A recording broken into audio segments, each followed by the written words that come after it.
Guys, welcome back to my YouTube channel study with Jyoti. So last lecture में आपने देखा था लिमिट ऑफ कर्ल पियर्सन, ठीक है, जहाँ पे हमने फाइंड करी थी +-3 इसकी लिमिट होती है किसकी, कर्ल पियर्सन की कोफिशिएंट की। ठीक है, आज हम पढ़ने वाले नया टॉपिक जो कि है प्रोफेसर बाउलिस कोफिशिएंट ऑफ स्क्यूनेस। ठीक है, मतलब पहले हमने कौन सा कोफिशिएंट देखा था, प्रोफेसर कर्ल पियर्सन का, और आज हम देखने वाले हैं बाउलिस कोफिशिएंट। ठीक है, तो इसका जो फॉर्मूला होता है वो हमारे पास ये होता है, एस के क्या डिनोट कर रहे हैं यहाँ पे, स्क्यूनेस।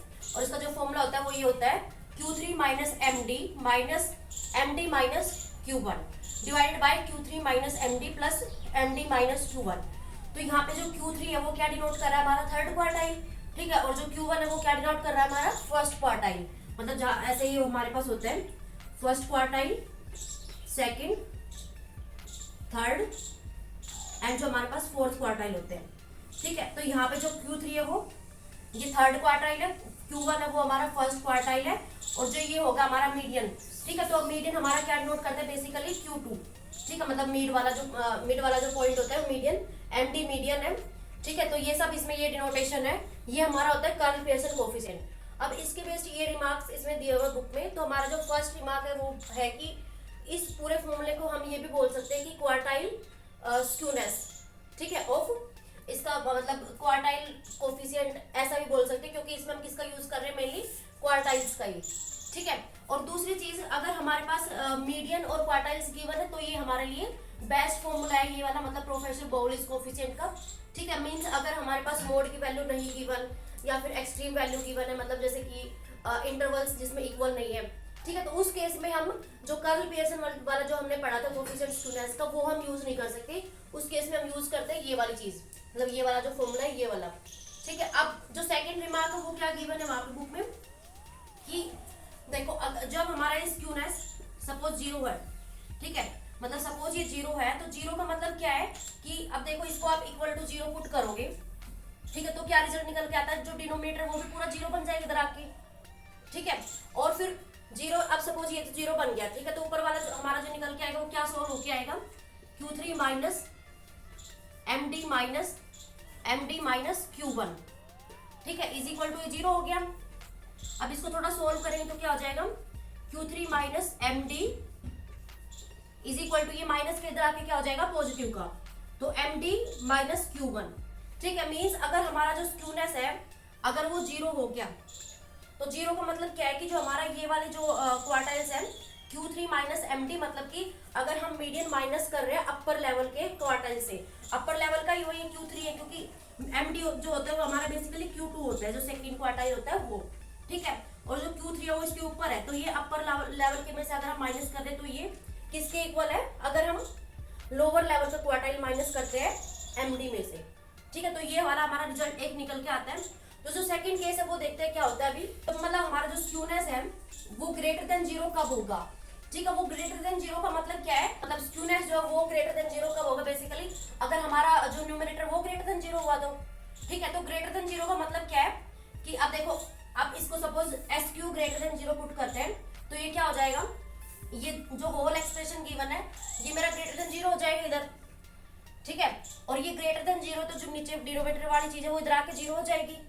ठीक है, फिर ये क्या निकल के आता है यहाँ से मेरा Q3 minus M D greater than M D minus Q1, क्योंकि ये वाला जो माइनस का इधर वो इधर आके पॉजिटिव हो जाएगा, और किस में हो जाएगा ये फिर, जो Q3 माइनस एम डी है वो ग्रेटर देन हो जाएगा एम डी माइनस Q1 से। मतलब अगर मैं एस के ग्रेटर देन 0 लेती हूँ तो जो ये इक्वल है यहाँ पे ये ग्रेटर देन का साइन आ जाएगा। ठीक है, मतलब अगर मैं अपर लेवल के क्वार्टाइल में से मीडियन को माइनस कर रही हूँ, ठीक है, तो वो वाला जो है मेरा वो greater than 0 greater than M D minus Q1 के होना चाहिए, जब मेरा जो स्क्यूनेस है वो पॉजिटिव होगा।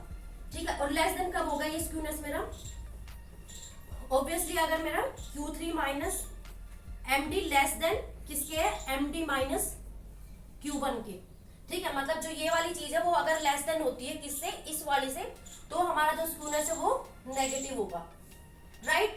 तो ये वाले हमारे पास इसमें 3 केसेस थे, मतलब एस जो स्क्यूनेस है वो 0 का मतलब क्या है कि सिमेट्री।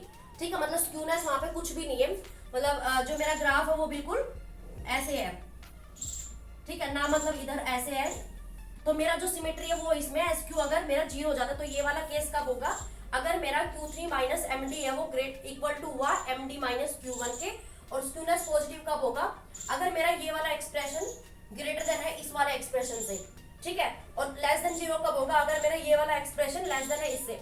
अब मैं एग्जांपल से बताती हूँ आपको, ठीक है।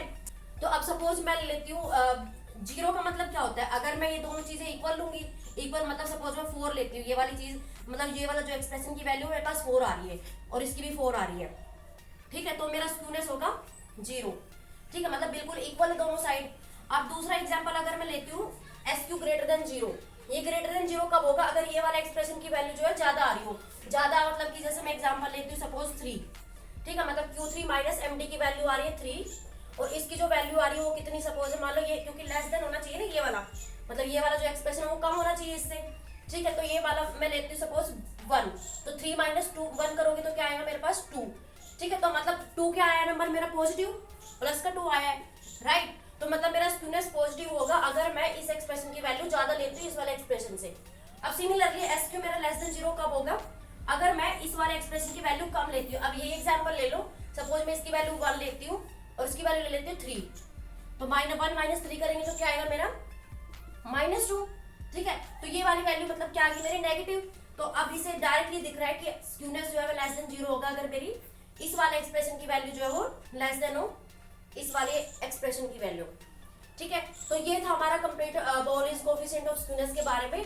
नेक्स्ट लेक्चर में हम देखेंगे इसकी लिमिट हम कैसे फाइंड करते हैं। Okay, so I hope this lecture is clear to you. मिलते हैं नेक्स्ट लेक्चर में। Bye bye, take care.